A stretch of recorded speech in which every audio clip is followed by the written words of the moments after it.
Good morning. I'm going to bring the meeting to order of the California Unemployment Insurance Appeals Board for Wednesday, June 19th, 2024. We are now in open session. The board will accept public comment on any agenda item or any other matter under its jurisdiction. Speakers are asked to limit their testimony to approximately 5 minutes on each agenda item and any other matter under its jurisdiction not listed on the agenda.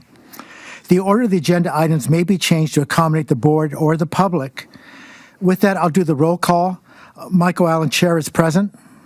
Laura Kent-Monning, Vice Chair, present. Bob Wachowski, present. Board Member Mike Ng, present. Terrific. We're all present for the meeting. We'll move on to the next item, which is approval of the minutes of the May 15th, 2024 meeting. I hope all the board members have been able to review them, and I'll entertain a motion to accept them. I'll move to approve. We have a motion. Do we have a second? I'll second. Okay, thank you. With the second, all those in favor, just say aye. Aye. Aye. Aye. Aye. So it's unanimous. We've approved the minutes. We'll move on to the chair's report.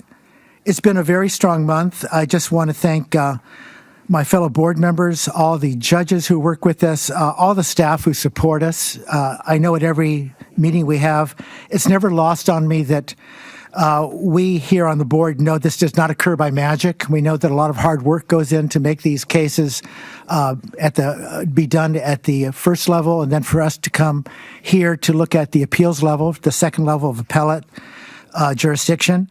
And this month we closed 1,550 cases. Of those, 1,440 were done with the California Appeals Management System, CAMS we call it, and 110 of those cases were done by Legacy. The only other thing I would note is the true appreciation I have for everyone who supports this board, and also for the diligence and the compassion and hard work shown by this board. I just sometimes I don't know whether I tell you enough how much I appreciate my colleagues on this board. You are appreciated, and I just want to thank you. Take this opportunity to thank you today. The only other things I'd bring up is that it's not escapes me that today is Juneteenth, which is basically where 18 months after the Emancipation Proclamation was signed, 250,000 people were released from slavery in Texas. And also, I just want to, and maybe it's because I'm an old timer, but I want to note the passing of the Say Hey kid, Willie Mays, who I think that he was an inspiration to many of us from the standpoint that he had a joy for life, he had a joy for the work he did, and we should all be so lucky to have that joy in our lives, with our families, with our work, and he was a great example. And as I was telling a friend earlier this morning, I'm old enough to remember the headlines when he got a $100,000 contract, which was unheard of pay for a baseball player. And I remember it being splashed across the headline. So anyway, we have a lot to be grateful for. And with the Juneteenth matter, I'd just like to say that we still have slavery. Slavery has been endemic in civilization since the olden times. We still have it with human trafficking, many issues, but we should take opportunities to celebrate when something good happens in history. And so we'll note that as a holiday. With that, I'm done with my report. I'll take the board members' reports. Thank you, Chair Allen. Just a brief report this month, but I wanted to thank the Administrative Law Judges Association for allowing me to observe a refresher training that they conducted last week. It was Judge Miles who did a fantastic job, and I really appreciated being able to observe that training. And I also just wanted to commend the field offices for continuing to close such a high number of cases each month. It's almost 29,000 for May. But it's really chipping away at the balance of outstanding open cases. And that is just wonderful to see that we can kind of chip away at that and reduce the case aging as much as we can. And then, of course, at appellate operations, the case aging average has dropped significantly, and that's very exciting to see. So 30 days, which is fantastic. Kudos to everyone at appellate operations as well. Thank you. Yeah. I have no report. Member Ng. Nothing to report, and I do want to of course, join you in thanking our staff that works very vigorously between meetings, and also join you in recognizing Juneteenth. Thank you. Thank you. The next item on our agenda would be public comment. Do we have any public comment? Chair Allen, I have no hands raised for public comment at this time. Okay. With no public comment, then we'll move to the next item on the agenda, which is the report by Judge Kutry, an update on the state of the agency and field workload. So take it away, Judge Kutry. Good morning, Chair Allen and board members. Thank you. I'd like to start by thanking the board from the last meeting for its approval to proceed with the hiring of CUIAB's Administrative Services Chief and Equity Officer position. I'm pleased to announce that Robert Silva, here with us today, has been selected to fill that role. As the board knows, he's done an outstanding job managing a large amount of pre-existing responsibilities for admin services. And I look forward to working with him to expand those responsibilities. He's going to be responsible for coordinating the important equity efforts with the Governor's Office and the Labor and Workforce Development Agency. Those missions, of course, are all designed to increase access to important services to all Californians. So thank you, Rob. Moving on to some field office updates and workload and timeliness. In May, after 49 straight months of elevated incoming appeals, we finally saw a return to pre-pandemic levels, so measuring as of February of 2020. This is a huge opportunity for us to close the gap in our backlog that has persisted ever since. As pointed out, the field offices closed almost 29,000 cases in May across all programs. 26,384 of those were unemployment and PUA appeals. Our open inventory continues to resume downward by almost 5,000 cases in May. That brings our total inventory of unemployment and PUA appeals to 67,744, which is a far cry from the over 160,000 we had at its peak. So I'd like to thank all of our field offices for continuing that effort. It was pointed out that the judges continue to produce a huge amount of work.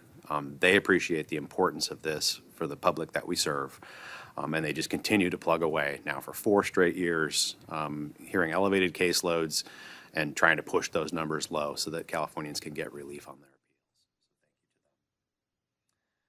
appeals. We have some ALJs who have retired and moved on, and the other ALJs continue to plug away and to reinforce our huge levels of monthly production. A result of that is that our case age dropped yet again from 91 days to 86 days in May. For reference, a significant improvement compared to where we sat just 11 months ago at 144 days. The national time lapse, for additional reference, is persistent at over 200 days, 238 days to be exact. So we've been commended by the U.S. Department of Labor on our efforts to focus on that metric. We talked about workload movement a lot lately.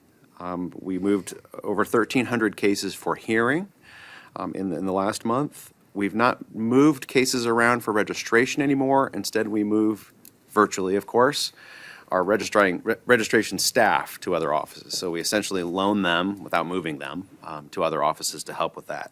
So the tens of thousands of cases that we were moving before for registration and verification, that number has shrank to almost zero because the cases aren't moving, the people are virtually moving. So we've adapted to the CAMS environment in that respect. Since the last meeting, we had a quarterly check-in with Region 6 of U.S. Department of Labor. We shared some of the numbers of the board's progress in timeliness, and they were very impressed and pleased that the board at the second level appeal continues to meet many, if not all, of the DOL timeliness metrics. And SALJ Bach will share some really good news on that front in a couple of minutes. Since the last meeting, I've had a really excellent opportunity to dig back into CAMS in one of the few areas that I can still serve as a subject matter expert. And I would just like to thank our subject matter experts for their continuing efforts, and especially the IT team. They continue to work behind the scenes. Most people don't see what they're doing every single day on the CAMS project and all of their other responsibilities. But the level of commitment and dedication to that project reminds me of when we first started this project. I mean, that's how enthusiastic everyone still is to improve the experience of the whole system for our parties, and of course, for our internal users. So thank you. I don't have any new security incidents to report since the last meeting, and so I will take any questions that you may have. I don't have a question, but I would like to take the opportunity to congratulate Mr. Silva on his promotion. Many people have heard me in past meetings refer to him as Bobby Silva, and the reason I refer to him as Bobby is that every time I go by and see his picture on the wall when he was a very young man working for this agency, it makes me smile. And it also, I think it's important to note that there's so many people who do their jobs, and Mr. Silva is a great example of it, who do their jobs well to supply us what we need, whether it's facilities. He puts together our budget, and it takes a lot of moving parts to have an agency, any organization work well. And so I just want to thank you for, and I know the board feels this way, appreciates you. And it's a promotion well earned with years of service to the state and to the public. Thank you very much. Thank you. I don't have questions. Just thank you, Chief Kutry, for that detailed report, and congratulations, Chief Silva, for the promotion.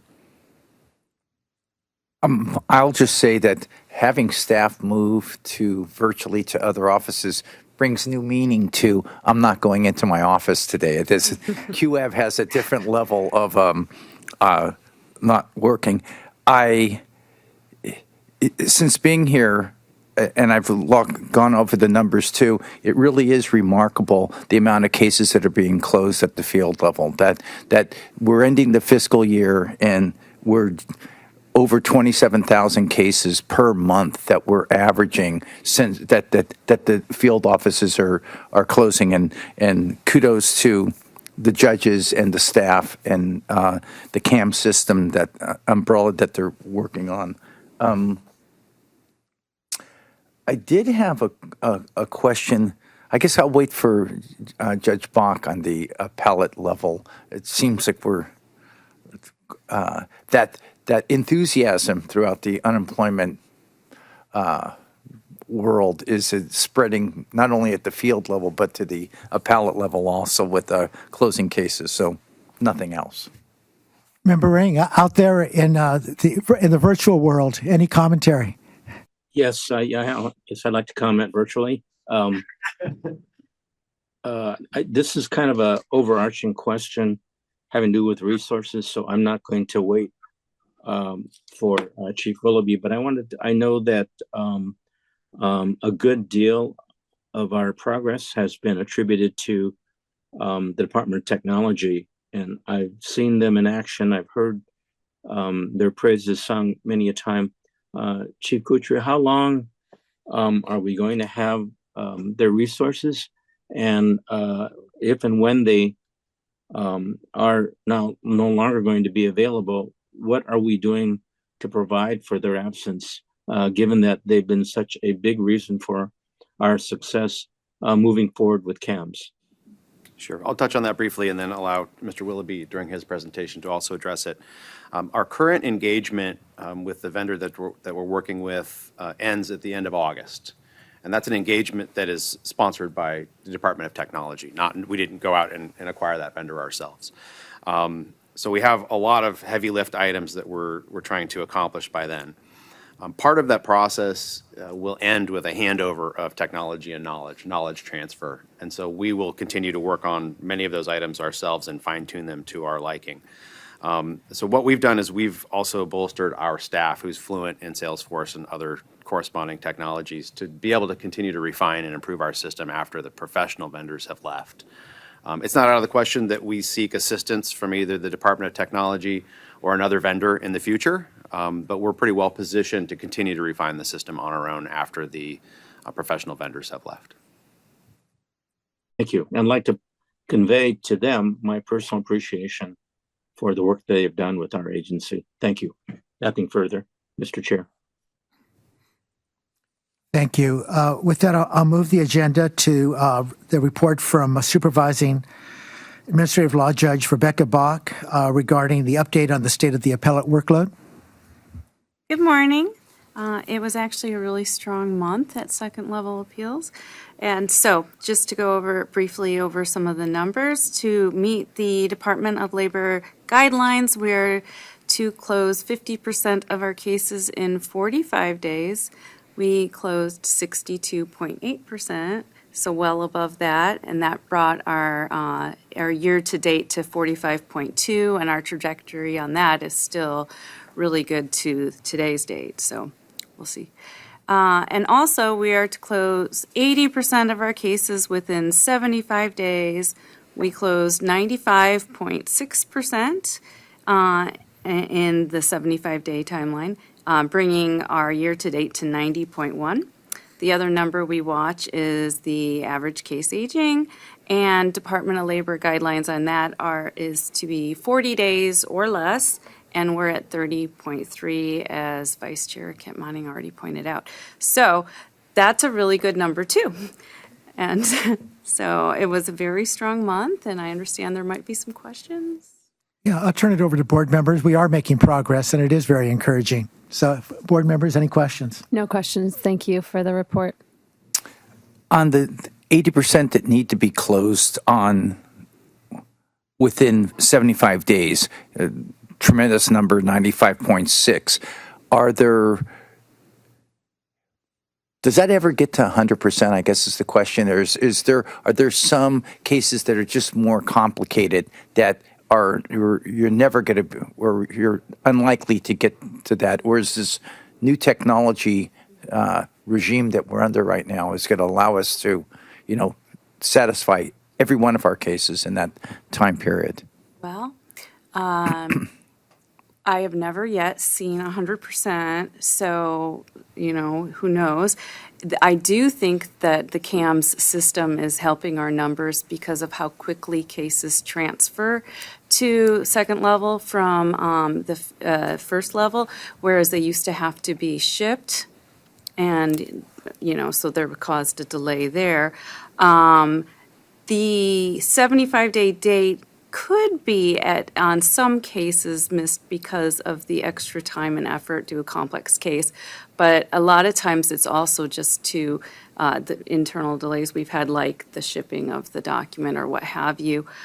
So I don't know, maybe we can get close to 100%. I guess we'll wait and see. I really think it's remarkable that the adjudication of these cases, and some of them are complex and some of them take extra time, are routinely being done. I mean, I've watched this just in the last month. The cases, as you look at the dates, the numbers have really dropped down. I mean, once in a while you'll get a 140-day case that's been, caught in the Netherlands or someplace like that. But as those cases get done, it seems as the new cases come in and the statistics at both levels, the field and the appellate, mark out. That's really something to marvel at as far as the public's being served, and these people, vulnerable people who have unemployment claims or disability claims or even a tax claim probably would be important also.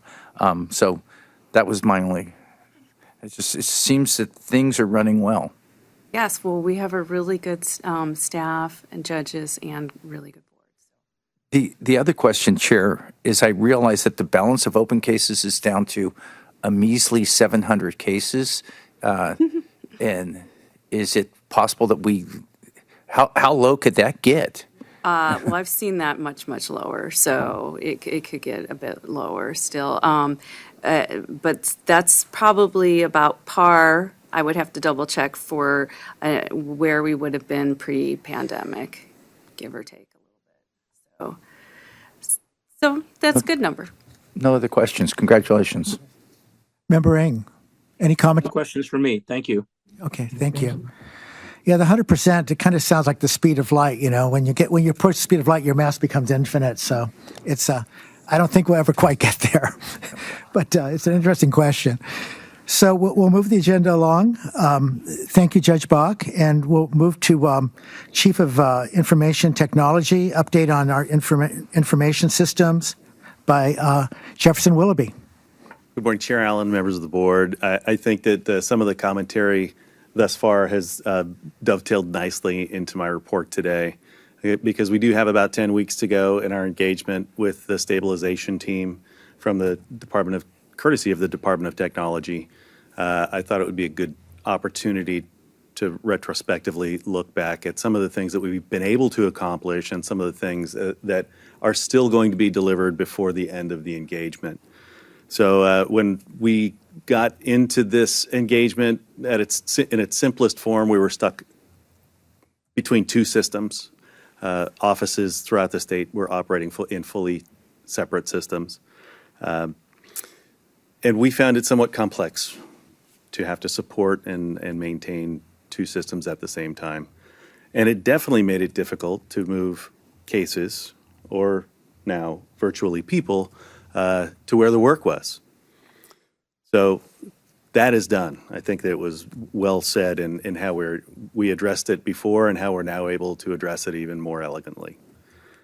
We've remodeled the framework for languages in our public portal, and we've introduced the public portal statewide. We've made it easier for the public to interact with us online. Significant improvements to the way that we handle documents internally, how we ready cases, how we print them. We still do a fair amount of U.S. Postal Service work, and getting that set of documents together has been improved, and it will continue to be streamlined, both in what has been delivered and what is soon to be delivered. And those are just a few of the things that have materially changed the way that we do work here at CUIAB. We're testing even more scheduling optimization, which was one of the reasons that we were stopped a year ago.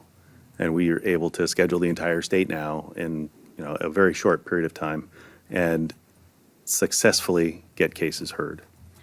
So, of course, Member Eng, to your point, we're extremely thankful for the technical assets that the Department of Technology, through their stabilization services team, have been able to afford us. And we're also thankful to the board for your support as we've gone through this process. It hasn't been really easy, but you have really been behind us from an IT perspective all the way, and we're tremendously happy and I think enthusiastically still working on things that we now know better how to do. That year has allowed us to make good hires with the appropriate experience, who can now take over the changes that we see coming to us already. And we have a list, several lists with us that we are going to be able to work on even while the vendor is still engaged. So we're working both ends of that. And it is really in terms of continuous improvement, it's something that never ends. There will always be something either for internal or external users that we can improve upon, and we'll continue to do that. So I'm looking forward to maturing this as a product for us and the public as we go forward. And 10 weeks left, some heavy hitter items that I'm going to happily report on as they get delivered. And even when the vendor is no longer engaged with us actively, they will be delivering items really up until the last weeks. So we will be testing that and rolling it out even slightly after that engagement ends. So I'm happy to take any questions that you might have. Sure. And thank you once again for your support. I can't help myself. While you were talking, I was picturing someone on roller skates juggling, with trying to handle both systems at the same time during the transition phase. And I know how challenging it's been, and it's very much appreciated. I won't ask any questions at this time. I'll turn it over to my board members that have questions or comments. Thank you. No questions. I just appreciate you taking the time to do kind of a retrospective on this massive project, because it has been years, and the amount of work and kind of hearing just a few of the highlights. It's important to take a moment to realize how far we've come and just how much work your whole department has done, and where that puts us now when we're looking at our most important piece of what we do, which is processing these cases, as quickly as can be. So congratulations to the whole team. Another little highlights after the end of the engagement would be great. But thank you. At our fundamental level, we hold administrative hearings for people that come in that have claims. So we have moved from in-person to telephonic, and then we have sort of the Zoom Microsoft Teams hanging out there. I think at our core, I think people traditionally have thought of the court system or all court systems to be an in-person opportunity, so people can have their say. And the pandemic changed that. At least the thinkers that do that. From a technological point of view, I know that we're a Teams, Microsoft Teams unit, but Zoom seems to be very popular for the claimants or the employers that want to have that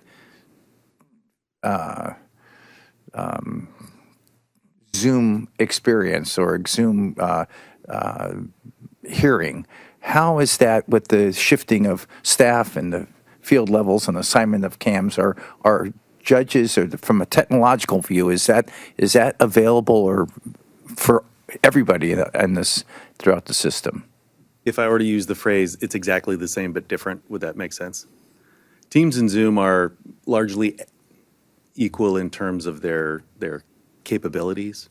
I can envision a time when that will look exactly like you see it in other proceedings.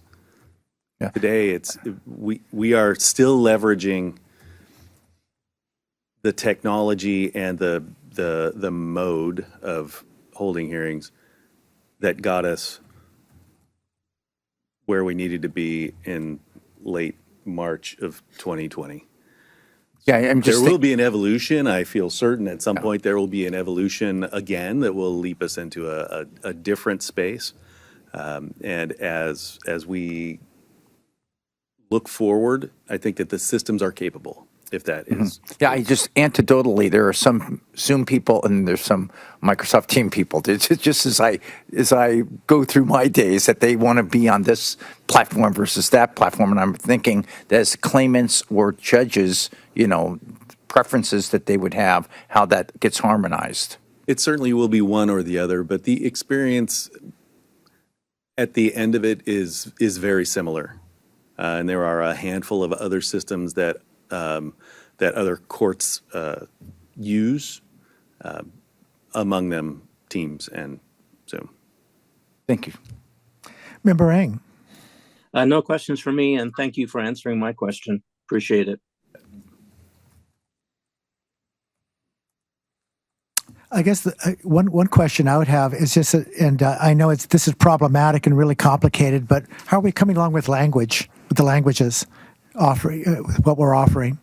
So as the new fiscal year opens up, we will be able to do a very small procurement that will allow simplified and traditional Chinese to be launched. A really esoteric piece of software, believe it or not, it's a character set. Needs to be procured. So, and it's a very small amount. We'll get it out as soon as we possibly can. We're effectively, because we have the framework in place, it's a fairly short throw for us to get done. But during testing, we discovered that the character set that we have had since 2014 doesn't work well at this time. For the core reason, it just translates things in a really interesting way for those two languages. No, I can believe that. Even my experience with listening to interpreters in terms of nuances with language being interpreted, it can make a huge difference. So I know how esoteric it is and complicated with language. So we'll move on, and Mr. Silva, you're up next with your report on what's happening in our administrative services branch. Thank you, Chair Allen. Good morning, board members. I will start with a recruitment update, as I typically do. Since the May board meeting, we've hired 3 new support staff. It includes a permanent full-time employee in appellate operations that is bilingual in Spanish. So that'll help bolster our ability to provide services in that language at the higher authority level.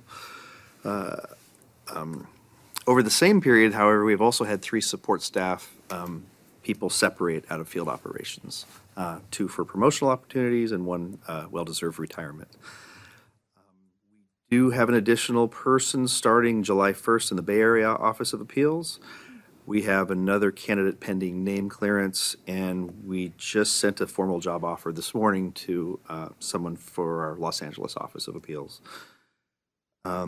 Keeping with the theme that I reported during the April board meeting, our statewide recruitment for support staff continues to slow down as we've made the previously reported significant reductions to our workload and the ability to move the workload or the people virtually within the CAM system. So as of today, we only have 12 support staff recruitments pending, which is roughly half of the amount I was reporting at each board meeting during the 2023 year, and down from the 19 that were pending during the last May's board meeting. A budget update. I know that while I missed last month's meeting, some things were happening with the governor's office, and he did unveil the spring revision to the state budget. As predicted, there were no specific revisions to CUIAB's respective budget. However, I know it's already been discussed, there are some overarching reductions that will impact CUIAB and all other state departments. The projected shortfall for the coming state fiscal year 24-25 is $27.6 billion. The projected deficit for the out year, the 25-26 fiscal year, is $28.4 billion. To address both of those projected shortages, in the May revision, the administration proposed an 8% across-the-board reduction to all expenditure categories for all state departments, as well as what became a permanent elimination of vacant positions. The Department of Finance will be working with us and all of the other departments in the fall with these reduction drills. We've already started to internally analyze the possible impacts of the drills, and we'll provide updates to the board when we enter the fall and some of these requirements of the reduction efforts become more concrete. I also wanted to update on the diversity, equity, inclusion, and accessibility progress with the state. Just some quick background. In late 2022, the governor signed an executive order directing departments to develop strategic plans to reflect the use of data analysis and inclusive practices to more effectively advance the DEIA, diversity, equity, inclusion, and accessibility in organizations' mission, vision, goals, policies, and operations during the 24-25 and 25-26 state fiscal years. This last April, the Labor and Workforce Development Agency announced that they would begin working on their strategic plan this summer. The first component of this project has been announced, and beginning actually tomorrow, agency will be hosting a 4-part training on racial equity with other training dates in August, October, and January. Labor Agency is also developing a cross-agency equity community of practice work group to focus on identifying and addressing challenges, opportunities, and best practices related to DEIA within our agency and programs to enhance alignment and collaboration within the labor and workforce agency environment. So a small group of us from CUIAB will be engaged in this process, again, with this racial equity training tomorrow, and I will continue to provide updates to the board as we reach any reportable objectives or goals through this process. And that's my report. I'm happy to Thank you take for your questions. report. I'll let Member Ng go first this time, our virtual visitor here today and participant in our meeting. Do you have any questions, concerns? Oh, you're muted. Thank you, Mr. Chair, and congratulations, Chief Silva, on your ascension and your promotion. You're very deserving of it and a very hard worker. Just had a quick question. The part of the fix to the budget shortfall in terms of the freeze on vacant positions, is that going to take place immediately, or is that in the out year, or what? So we'll begin working on it in the fall with Department of Finance, And I believe the administration's intent is to direct departments in the fall for the October revise to sweep up whatever vacant positions they're going to statewide to recognize what those savings will achieve in the budget year, the 25-26 budget year. Okay, thank you. And I assume that as we get closer to that, you'll let us know how that impacts our agency. Thank you.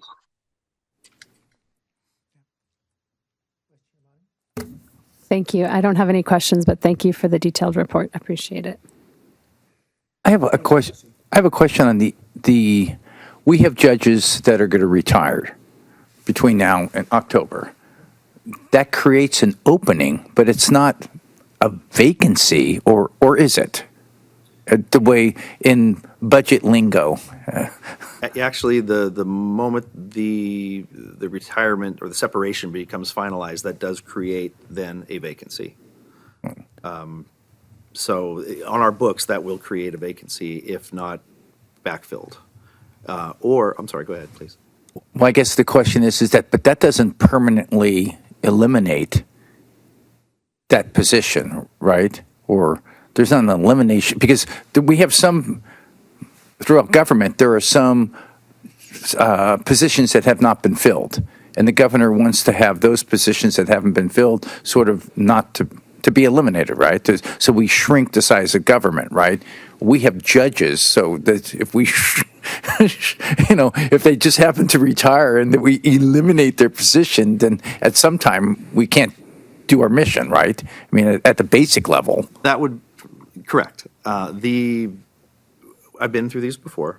CUIAB currently does have some long-held vacant positions on our books, and I don't have the exact number in front of me right now, but I believe we have enough to satisfy, I'm saying I believe, have enough to satisfy what will become this drill, the vacancy sweep drill, without impacting the positions that you're referring to for people who maybe unexpectedly retire or are currently on our roster that may not be come October. We're currently holding quite a few vacancies that I think we can offer up to please the administration. And the 8% reduction, which is another category, that hits all levels of staffing, whether it's appellate level or field level and staff and judges and yada-da. Yeah, it was worded as across all expenditure categories, so that would be staffing as a whole, and as well as all of our operating expenses and equipment categories, of which there are several. And it'll be whether they want to have an 8% reduction to our authority or our actual expenditures for the current fiscal year will change what that eventual amount is. Because we have more authority than our true expenditures for this year. So I'm hoping, in reading it several times, they take it from true expenditures because the hit would be less to us. But the intention is for it to be across all expenditure categories on operating expenses and all personnel. Right, because you have senior staff that would retire or leave that would be paid more than their replacement staff would come in, so that you could achieve on an aggregate an 8% savings without actually losing a personnel, right?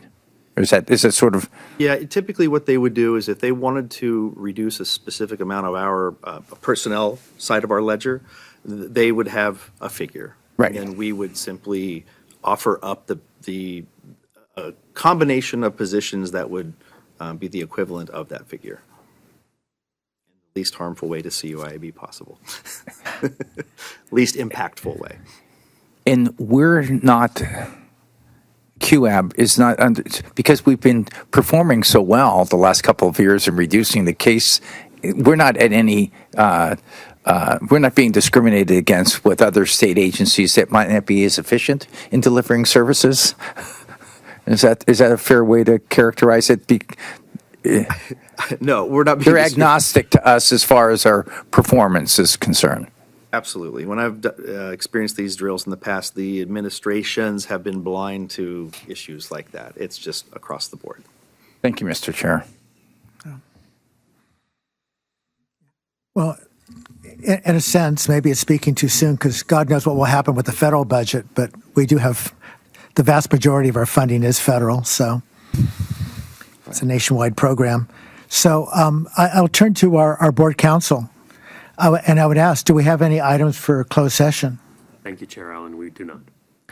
Well, hearing that we have no items for closed session, and with no further commentary, I'll declare this meeting is closed. Thank you.